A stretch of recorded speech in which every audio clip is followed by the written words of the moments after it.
We are gearing up to hear President Trump speak about this potential U.S. and U.K. deal. But Roger, from an economic perspective here, where is your head at when it comes to the U.S. economy potentially slowing off the back of these tariffs? If we start to get deal-making headlines in from a country like the U.K., for example, does that move the needle for you on your outlook for the U.S. economy at all? Yeah, great to be here. Obviously, we're tracking the headlines and the news very closely to see if we need to revise our expectations for the year. But the reality is that there is some level of uncertainty that has been already injected in the system, and probably will be very difficult to undo, even if an announcement is made, right? The level of tariffs we're talking about with the UK, for example, 10% versus carve-outs on cards or steel may not materially really impact that general level of tariffs that we have. So we have this 0.8% growth for the year, considerably slower, no recession, but it will depend really a lot about deals achieved with China mainly, and with other countries for that picture to change dramatically. And Roger, my guest host, Keith Lerner, has a question for you. Yeah, thanks so much. I was just curious, I mean, the big debate in the market right now is this kind of divergence between the hard data and the soft data. It sounds like you're at 0.8% GDP, so that would lead me to suspect that you think that we're going to have a convergence to the downside with the soft data leading to the hard data following suit shortly. And if so, yeah, when do you expect to see that in the numbers? Yeah, absolutely. Yeah, I think what happened with tariffs is that clearly you don't see it in the activity data yet. So the hard data, when you see even high frequency indicators like retail trades and consumer spending and things like that, you don't see it until later. The first place where you're going to see the impact of tariffs is on the price side, on the inflation shock. So we're really keeping a close eye on things like PPI and import prices versus CPI, and also on tariff revenues, because that's the clear evidence that tariffs are actually impacting import activity. So we're going to see that price shock first. That price shock, in turn, is going to impact the purchasing power of the consumer, and that is going to eventually turn into a slowdown in activity data and in consumer spending data more towards the back end of the year.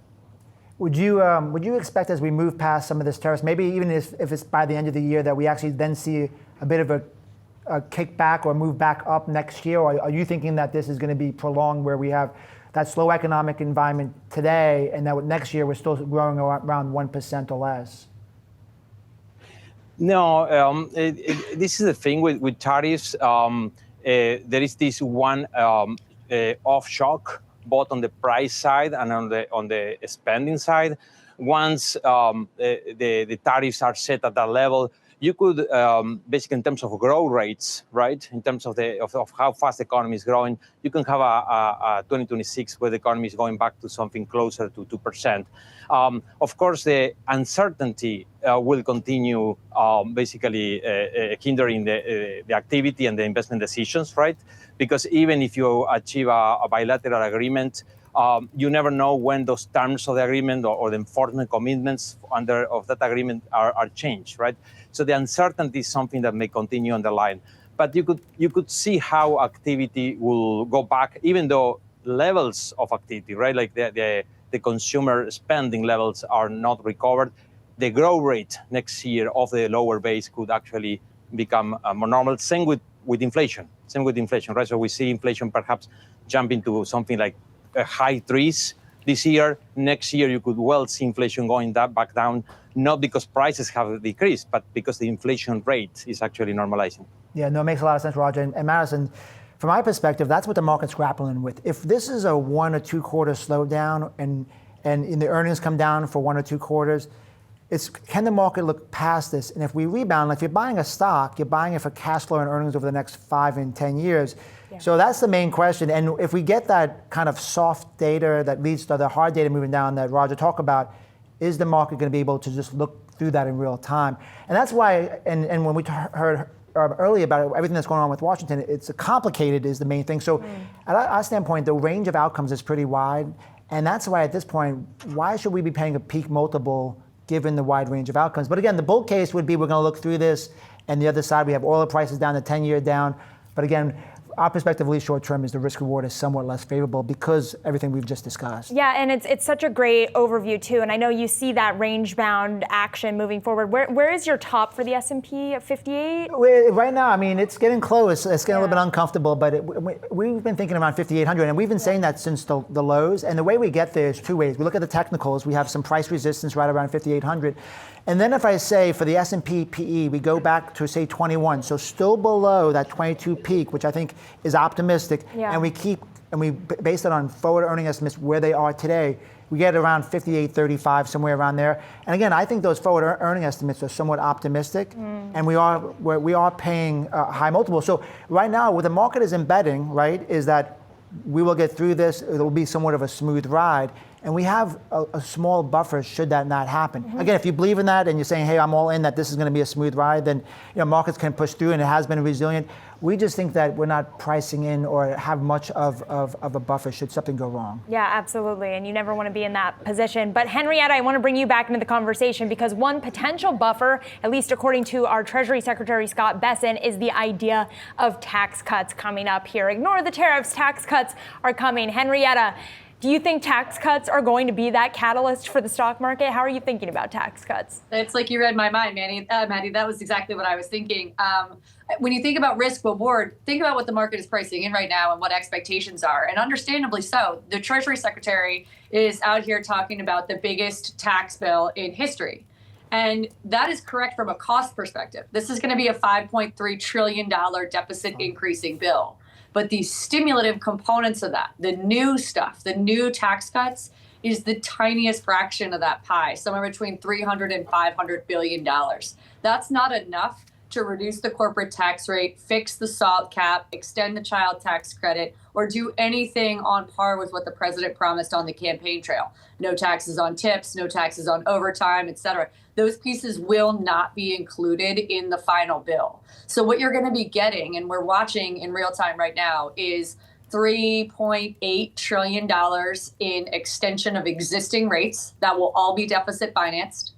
$1.5 trillion in new deficit increases, which again will go towards offsetting a SALT cap hike that will be relatively small versus what I think the 5 hardcore SALT caucus Republicans in the House want to see from New York and New Jersey and California, and very limited extensions on the business tax credits. So the reward side, the positive from Bessent, is really not being written right now. And of course, simultaneously, you have cuts to SNAP, cuts to Medicaid, et cetera. That's going to be a drag on the consumer.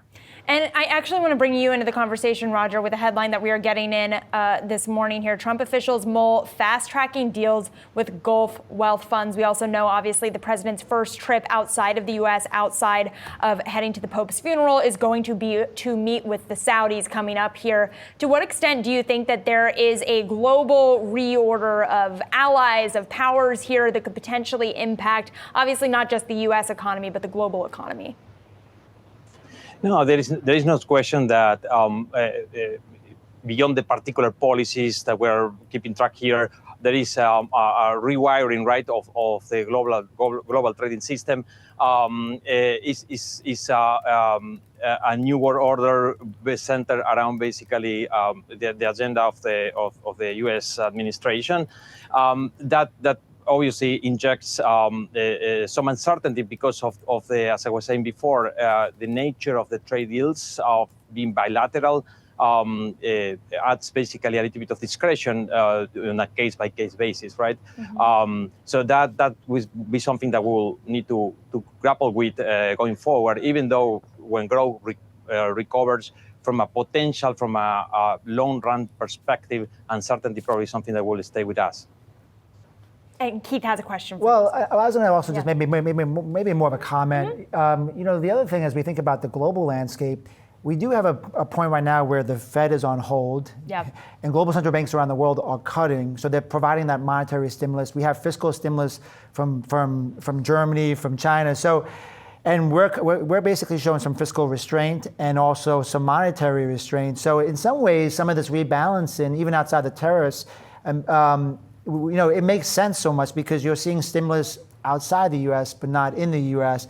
And it would make sense to me from a portfolio asset allocation that whatever allocation you had before to the U.S., on the margin, you want to have a little bit more in international. We've been Team USA for many years, and we still are.